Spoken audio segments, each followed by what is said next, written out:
Es tur uz turieni aizgāju, jo es redzēju šo piedāvājumu, un es teiktu, ka es arī sevi redzēju, ka manī noteikti ir iestrēgumi, kas man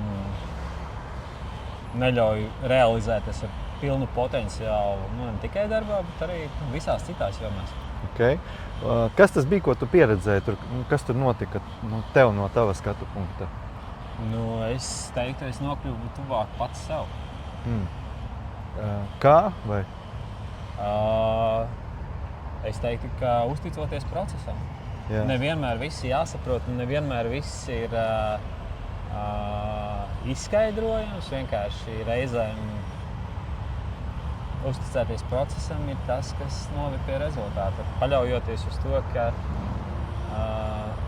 ir cilvēki, kas to ir darījuši un kuriem es uzticos. Tas ir konkrēti tev.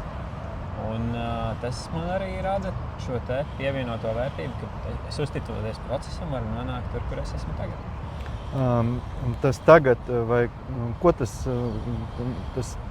procesa rezultāts, ko tas tev ir devis, ja tu atskaties? Tā kā pirms pēc, kas tev ir citādāk? Es teiktu, man ir lielāks miers. Man ir skaidrība par to, ko darīt. Un atliek tikai darīt. Okay. Ja kāds cilvēks domā iet vai neiet, ko tu viņam teiktu, kad ir un kad nav atbilstošs laiks izvēlēties šādu te pieredzi? Jo es vismaz uzskatu, ka nav tā, ka vienmēr visiem ir katrai lietai īstais laiks un īstais pielietojums. Kāda ir īstais laiks? Īstais laiks ir tagad, tā normālā gadījumā. Bet,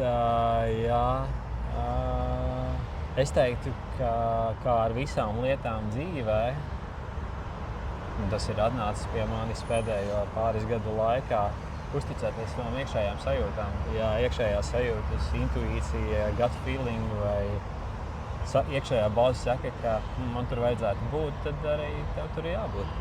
Okay. Apmēram tā. Un, ja tev kāds draugs vai paziņa jautātu, es domāju, varbūt iet uz nākamo, pieteikties, vai ir kaut kas, ko vēl man būtu vērts zināt, ko tu viņam teiktu? Uzticies procesam.